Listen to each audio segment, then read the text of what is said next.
guys, welcome back to my YouTube channel. Kali ini saya tidak akan membahas film psikopat, melainkan akan membahas sebuah film horor yang sedang viral, yaitu The Medium 2021. Film ini berasal dari Thailand yang menceritakan terdapat suatu keluarga yang memiliki kekuatan supranatural yang secara turun-temurun diwariskan kepada generasi selanjutnya untuk bersedia menjadi paranormal atau dukun. Bagaimana kisah kengerian di film ini? Saya akan kupas tuntas lebih lanjut. Sebelum melanjutkan ke cerita, jangan lupa klik tombol subscribe dan jangan lupa nyalakan tombol lonceng notifikasinya agar kalian tidak ketinggalan video terupdate dari saya. Tanpa berlama-lama, langsung saja check it out.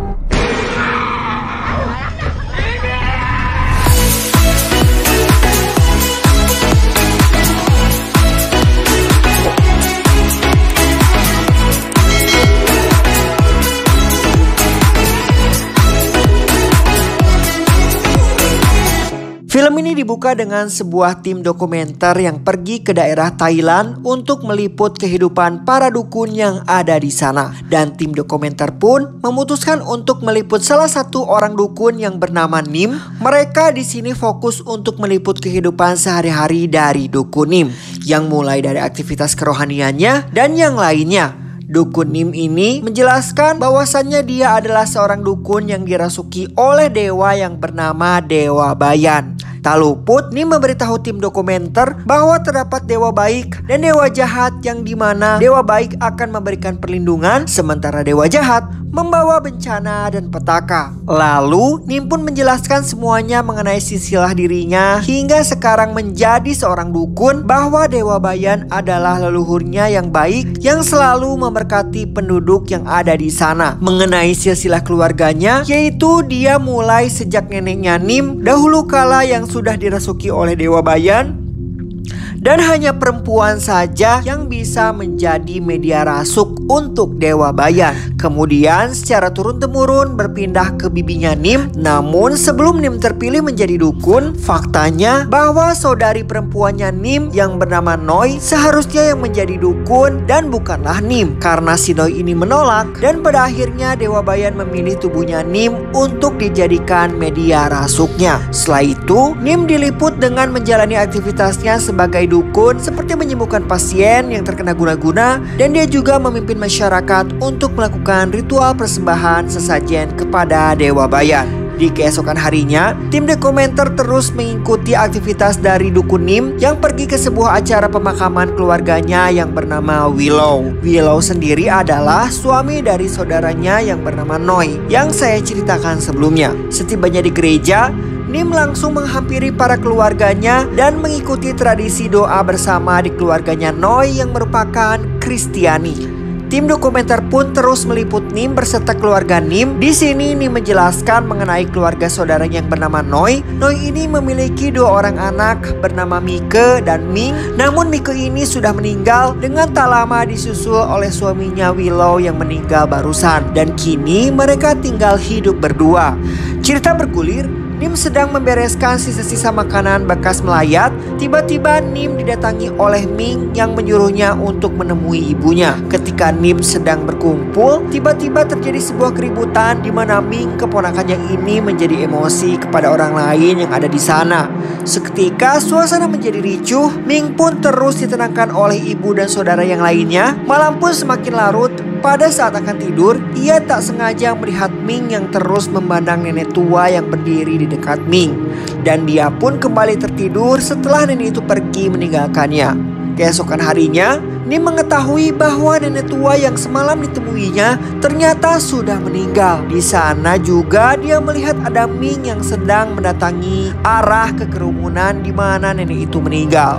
Setelah acara selesai, ia langsung pergi ke rumah Noi dan ia langsung masuk ke kamar Ming untuk menggeledah sesuatu. Seketika, Nim dan Noi menemukan sesuatu benda asing yang aneh seperti jimat yang ada di dalam lemari Ming. Kemudian Ming yang datang dan langsung mengusir mereka semua dari kamarnya.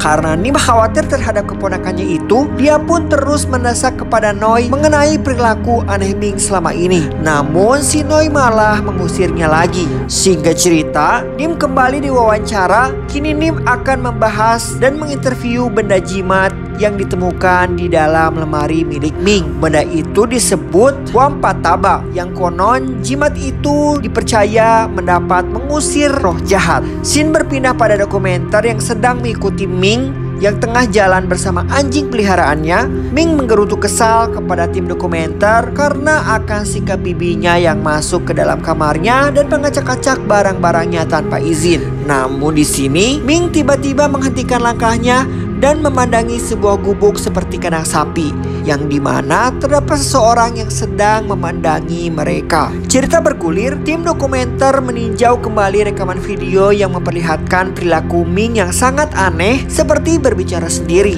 Dan kini tim dokumenter memutuskan untuk meliput Ming dan keluarganya.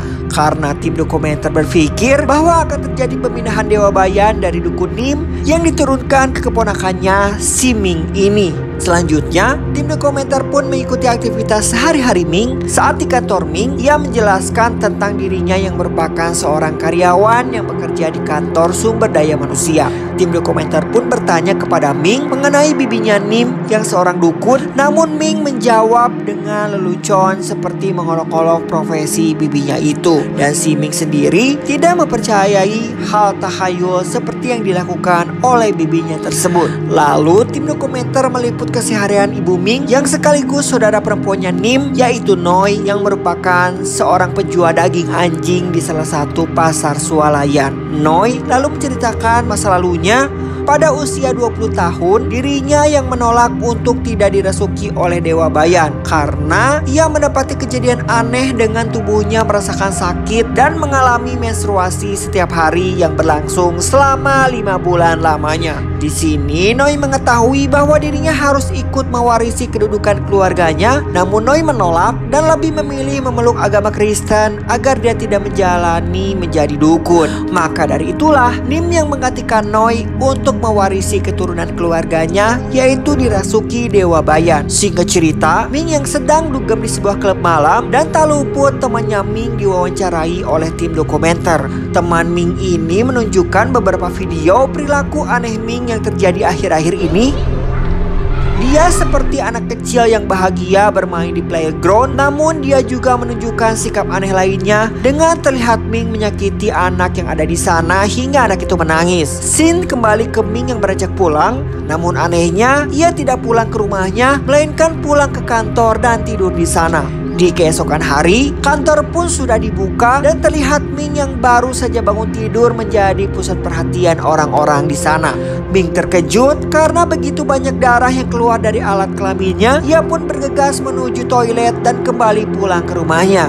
Hari-hari terus berlalu dengan Ming yang selesai bekerja dan pulang dari kantor. Selama di perjalanan, Ming tidak enak badan dan para penumpang lainnya pun dibuat risih olehnya karena dari tubuhnya Ming mengeluarkan bau yang tidak sedap. Lalu ada salah satu penumpang yang menegurnya secara baik-baik. Namun Ming malah meresponnya dengan emosi dan hampir menyakiti penumpang tersebut. Karena kegaduhan itu, akhirnya Ming diturunkan di tengah jalan oleh para penumpang lainnya. Tim dokumenter terus mengikuti Ming kemanapun ia pergi. Ming terlihat sedang meminum alkohol sambil berbicara sendiri dan menangis seperti orang gila.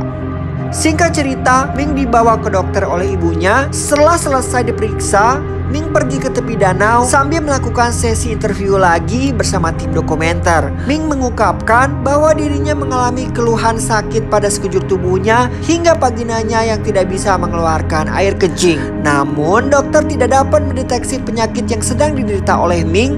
Ming pun menceritakan kembali bahwa dirinya tiap malam sering bermimpi aneh dengan mimpi yang sama. Mimpinya itu adanya seorang laki-laki besar yang tubuhnya dipenuhi oleh tulisan mantra atau tato. Laki-laki itu memegang pedang dan lidahnya menjilati ujung pedang itu sendiri. Dan begitu penuturan dari Ming. Keesokan harinya, Ming tengah bekerja dan lagi-lagi ia merasakan sakit pada bagian perut bawahnya hingga dirinya berlari ke toilet. Tak lama kemudian, Ming dipanggil oleh atasannya ke ruangannya. Di sini terlihat Ming mengamuk sampai memaki atasannya tersebut. Kemudian, Ming pergi ke gereja untuk menghadiri acara festival. Setelah itu, ia didandani dengan menggunakan gaun putih. Ming yang sedang berkaca di cermin merasakan ada sesuatu pada giginya. Yang tanpa disadari, Ming mencongkel giginya hingga mengeluarkan darah yang cukup banyak. Singkat cerita, malam festival dimulai. Ming menjadi salah satu model yang diarak-arak menggunakan mobil. Namun di sini si Ming mulai aneh dengan melempari para penontonnya. Di keesokan harinya, saat Ming tiba di kantor, dia malah diusir oleh pemimpin di sana. Pemimpinnya memperlihatkan sebuah tayangan CCTV kepada tim dokumenter yang dimana Ming melakukan adegan suami istri di dalam kantor bersama beberapa pria. Setelah kejadian itu, Ming pergi kemana saja tanpa arah. Kini penampilannya kusut dengan wajah yang pucat. Lalu sang ibu Noi menemukan Ming di dalam kamar mandi yang sudah bersimbah darah. Noi yang panik membawanya ke rumah sakit. Tak lama kemudian dukun Nim datang ke rumah sakit itu dan seketika Noi menyerah dan meminta pertolongan kepada dukun Nim untuk membantu proses pemindahan Dewa Bayan dan menjadikan Ming seorang dukun. Namun hal itu ditolak oleh dukun Nim karena dewa yang ada di dalam tubuh Ming bukanlah Dewa Bayan. Lalu dukun Nim dan Manit mencoba mencari jimat di kamarnya Ming. Di sini fakta terungkap bahwa kematian Mike, yaitu adiknya Mike meninggal karena bunuh diri. Singkat cerita, Ming dikembalikan ke rumah untuk siap-siap melakukan ritual pemindahan Dewa Bayan. Dan di sisi lain, dukun Nim sedang melakukan ritual dan Noi pun sampai di sebuah kuil dan akan melakukan proses ritual. Namun tiba-tiba datanglah dukun Nim yang menghentikan ritual tersebut. Dukun Nim mengatakan bahwa dewa yang merasuki Ming bukanlah Dewa Bayan dan keadaan di sana menjadi sangat kacau dengan Ming menyerang salah satu tim dokumenter dan membuat keributan serta kemudian Ming pergi kabur dari kuil itu. Sampai pada malam hari, orang-orang masih mencari keberadaan Ming. Sang ibu Noi yang tidak sadarkan diri akhirnya dibawa ke rumah sakit oleh dukun Nim. Dukun Nim mengatakan apabila Noi ingin anaknya Ming kembali, maka mereka harus melakukan ritual terlebih dahulu. Singkat cerita, dukun Nim dan Noi pergi ke tempat ritual Dewa Bayan untuk meminta pengampunan karena Noi dahulu pernah menolak Dewa Bayan. Setelah mereka selesai melakukan ritual, kemudian tiga bersaudara ini menggeledah dan membersihkan kamar Ming yang sangat kotor dan mengeluarkan bau yang tidak sedap. Selanjutnya, dukun Nim melakukan ritual di tempat Mike saat mengakhiri hidupnya. Hari demi hari, dukun Nim melakukan ritual menggunakan barang-barang milik Ming. Sementara ibu dan pamannya Ming pergi ke kantor polisi karena mereka mendapatkan laporan mengenai keberadaan Ming. Dukun Nim terus melakukan ritual meski di tengah hujan. Secara mengejutkan, dia mendapatkan kenyataan bahwa semua ini tidak ada hubungannya dengan Mike karena telur yang dipecahkan kali ini berubah menjadi warna hitam busuk. Dukun Nim pun bergegas pergi menuju suatu tempat yang diduga sebagai tempat di mana Ming berada. Dan benar saja, ternyata Ming berada di sebuah pabrik kosong. Akhirnya Ming berhasil ditemukan dengan kondisi yang sudah sangat kacau seperti orang gila yang tergeletak di tengah sampah. Kemudian Ming dibawa ke rumah sakit. Setelah itu, dukun Nim berencana akan kembali lagi ke dalam gedung untuk melakukan persembahan kepada Dewa Bayan. Tanpa diduga, patung Dewa Bayan itu sudah hancur dengan kepala yang sudah berada di bawah terpisah dari tubuhnya. Di sisi lain, Ming yang sudah kembali pulang ke rumahnya, terlihat Ming sepenuhnya sudah dirasuki oleh roh jahat. Seketika dukun Nim tiba-tiba Ming mengaku roh yang ada di badannya adalah Dewa Bayan. Ming yang mengamuk seketika merobek bajunya. Ming menarik tangan pamannya Manit untuk memegangi payudaranya dan memegang hidung serta mulut pamannya menggunakan tangannya yang sudah memegang vaginanya. Ming yang kerasukan semakin brutal, akhirnya dia diikat dan berhasil dijampi-jampi oleh dukun Nim. Namun secara tiba-tiba Ming berkata dan memberitahu kejahatan yang dulu dilakukan Noi kepada Nim. Dan Ming memuntahkan cairan hitam. Ming yang semakin menjadi, akhirnya ia diikat, ditinggalkan sendirian di dalam kamarnya. Lalu Ming dibawa ke sebuah tempat pengobatan oleh keluarganya.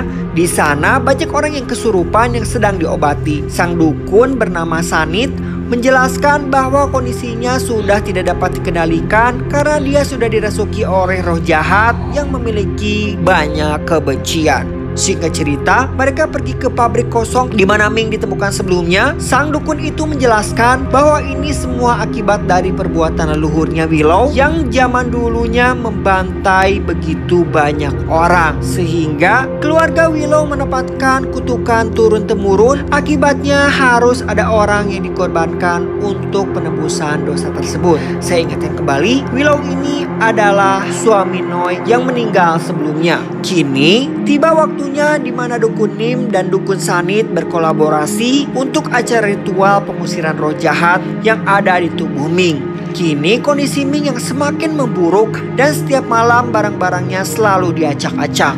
Akhirnya tim dokumenter memasang kamera di rumahnya Noi. Lalu pada malam hari, 6 hari sebelum ritual, Ming terlihat keluar yang kemudian mengacak-acak rumah dan kemudian pipis di atas meja. Kemudian pada keesokan harinya kejadian yang sama terulang kembali. Kini Ming keluar dengan merangkak, membuka kulkas mencari makanan, kemudian dia memakan daging yang masih mentah lalu pergi ke lantai atas. Tak lama kemudian ia turun sambil membawa celana dalam. Kini 3 hari sebelum ritual pengusiran roh jahat dimulai, dokumenter memperlihatkan hasil rekaman selama beberapa hari ini kepada ibu dan pamannya Ming. Dan kini mereka akan meletakkan kamera tambahan di beberapa sudut ruangan. Singkat cerita, di malam hari Manit secara tidak sengaja ia menemukan anjing keluarganya sudah tewas termutilasi. Manit pun yang panik dan langsung membangunkan anggota tim dokumenter yang ada di sana. Ternyata tak lain dan bukan pelakunya adalah Ming. Dia dengan sengaja merebus anjingnya secara hidup-hidup lalu menjagalnya. Pamannya dan tim dokumenter masih memantau di balik kamera. Terlihat Ming yang baru selesai menyantap daging anjing kemudian pergi ke kamar pamannya, yang dimana hanya ada istri dan anaknya yang masih bayi. Ming pun langsung menggendong bayi tersebut. Manit yang melihatnya bergegas lari menuju kamarnya, namun sayangnya si bayi sudah dibawa pergi oleh Ming yang sedang dirasuki. Mereka pun semuanya panik serta berlari mencari Ming dan bayinya Manit. Akhirnya bayinya berhasil ditemukan dalam keadaan selamat di balik semak-semak. Dengan amarah, Manit melanjutkan pencarian Ming sampai suatu ketika Manit mendengar suara tangisan. Kemudian muncul Ming yang bersembunyi di balik semak-semak. Telapak tangan Manit harus terluka akibat menahan pisau. Beruntungnya Ming dapat ditangkap. Di keesokan hari, Noi datang ke rumah dukun Nim, namun Nim tidak keluar rumah sama sekali. Karena merasa janggal, akhirnya dia dan warga sekitar menobrak pintu rumah Nim. Sangat mengejutkan, ternyata Nim sudah tidak bernyawa dengan kondisi rumah yang sudah berantakan, dengan sesembahan atau sajian berserakan, serta begitu banyak belatung di sekitar sesembahannya. Tidak diketahui apa penyebab kematian dukun Nim ini, hingga akhirnya keluarga ini menggelar prosesi pemakaman dukun Nim. Dan kini hari ritual pengusiran pun tiba. Terlihat sebuah para pegawai kuil sedang memasang benda-benda yang menjadi syarat untuk pengusiran roh jahat. Di sini bagian kepala Noi ditutup oleh sebuah kain dan alas sepatunya dimasukkan benda yang sudah ada mantranya. Kemudian Noi dibawa ke gedung tempat pengusiran roh jahat. Malam pun tiba, ritual akan segera dimulai. Semua orang melakukan ritual baik di dalam maupun di luar gedung. Sang dukun Sanit kemudian memimpin ritual tersebut.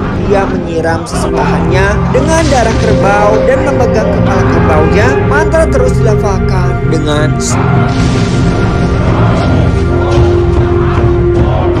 tak lama kemudian angin kencang menerpa gedung tersebut, pertanda roh jahat itu telah tiba. Noi pun memuntahkan darah begitu banyak ke dalam sebuah kendi. Di sisi lain terlihat istri Manit yang sedang berjaga bersama salah satu murid dukun Sanit. Kemudian terdengar suara teriakan di balik pintu Ming yang terus menggedor pintu kamarnya dan mencoba memanggil bibinya untuk dapat membuka pintu kamar yang terkunci. Tiba-tiba terdengar suara tangisan bayi di dalam kamar Ming sehingga bibinya Ming terkelabui oleh suara itu. Padahal anaknya ada di luar bersamanya. Akhirnya pintu kamarnya dapat dibuka oleh bibinya dan Ming langsung menyerang bibinya oleh pecahan kaca dan menusuk leher bibinya hingga juga tewas. Kemudian Ming langsung menyerang semua orang yang ada di rumahnya, termasuk tim film dokumenter tersebut. Secara mengejutkan, dia menyaksikan Ming sedang memakan sepupunya sendiri yang masih bayi, dan kameramen tak luput diserang oleh Ming. Scene kembali ke dalam gedung.